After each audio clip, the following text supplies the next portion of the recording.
Hi, so for my video today, I'm going to be talking about racism and ableism and what we've been talking about in class with that.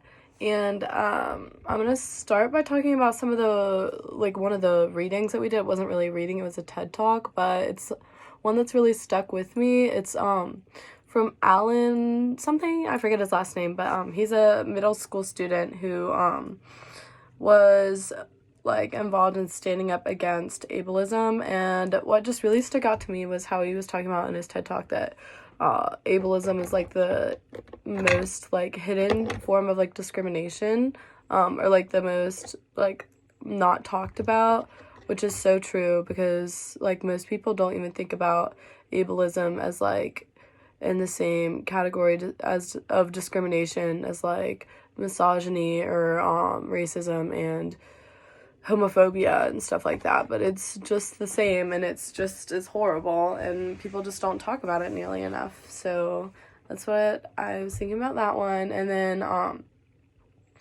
in class I got into a group with a few other of my classmates, and we came up with some key terms and some language around racism. And so the key terms that we came up with were race, systematic racism, microaggressions, police brutality, eugenics, school to prison pipeline, implicit bias, color evasiveness / race blindness, white supremacy, white privilege, stereotyping, segregation, slavery, reparations, internment camps, and capitalism. And then some of the racist language that we had were peanut gallery, master bedroom and bathroom, that's from slave masters. Cakewalk was something that they would make slaves participate in, and then now it's done at I know it was done at my fall festival in elementary school. So black ball, black market, grandfathered in, low hanging fruit, no can do. That one I didn't get at first, but it's it was, the saying originated from people making fun of the way that Asian people pronounced a certain phrase. And so a few other ones are uppity, urban, slave, down the river, off the reservation, Eskimo sisters or Eskimo kiss, Indian style, ghetto, you people, exotic, colored, oriental, ethnic, chocolate. You know how when describing black women specifically, people use chocolate or caramel or stuff like that, all foods, which is super weird, especially in foundation shades. I see that a lot, because I do makeup, all of the lighter ones will be this is my foundation shade, it's called natural.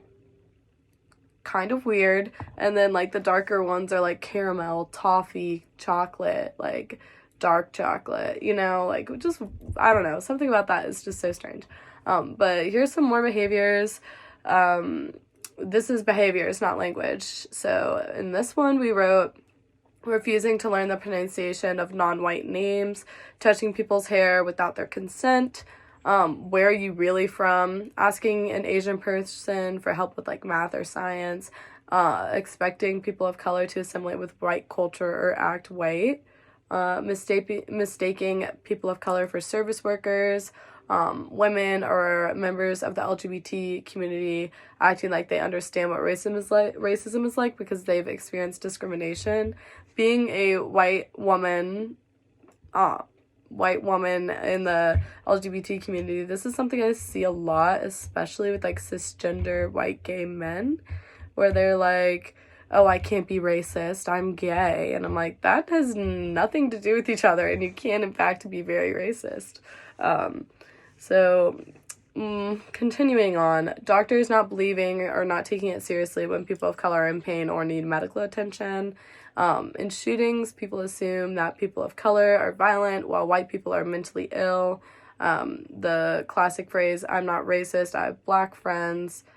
Racial profiling, lack of representation in media or stereotypes in media, avoiding confronting other white people about their racist actions, natural black hair or black hairstyles all being deemed as unprofessional, saying all lives matter, the pull yourself up by the bootstraps mentality that everyone can succeed if they work hard enough, like the American dream. They're like not recognizing personal privilege. Using the word illegal instead of undocumented when talking about immigrants, expecting students of color to represent the perspectives of their entire race.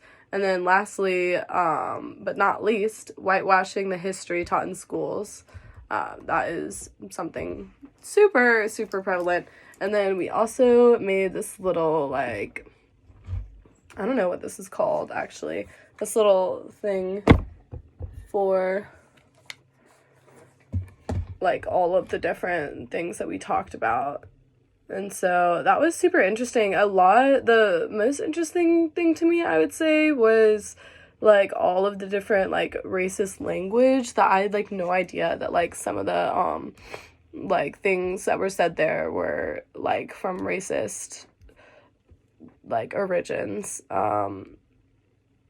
Let me see. And then also another group did ableism, and, like, what I found was really interesting with that was, like, ableist language.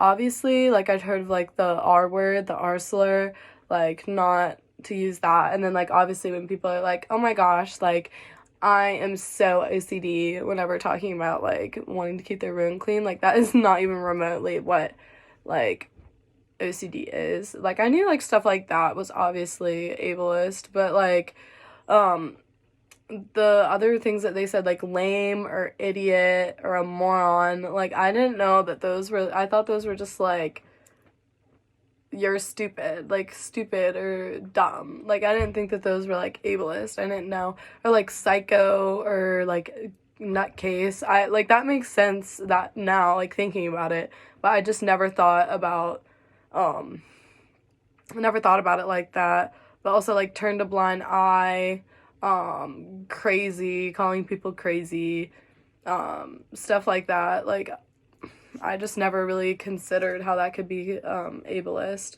Like, there's obviously other ones, like saying, like, calling someone a cripple, or, like, the inspirational thing that we learned about earlier, stuff like that is obviously ableist, and I knew that. But there's just, like, so many other, like, everyday words, like, just, like, the word idiot, like, I feel like that is just said so much. I had no idea that that was ableist, which was just super eye-opening for me.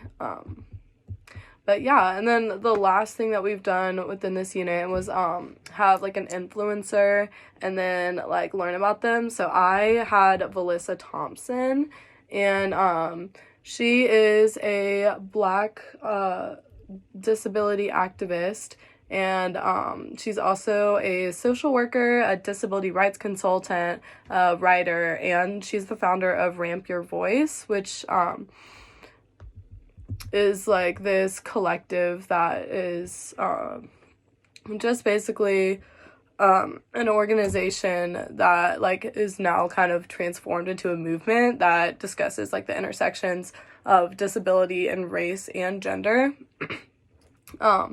So she has osteogenesis imperfecta, and so she has type 4, which, like, she says is moderate, but she has created, like, quite a name for herself. She's done so much. She collaborated with Elizabeth Warren for her campaign whenever she was running for office. She works with the Movement for Black Lives. She's a public speaker at CCMT Speakers LLC. She's a senior fellow at the American Center for Progress. She's a contributing writer at Prism, and she curated the Black Disabled Woman Syllabus, which is, like, this collective of different resources about like, Black disabled women specifically, like, because they face struggles that are very unique.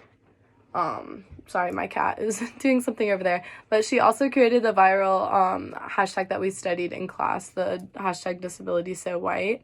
And yeah, she's just a super, super awesome person. I'm gonna have the slideshow that I did on her linked in my like, more resources page. But yeah, that's pretty much it.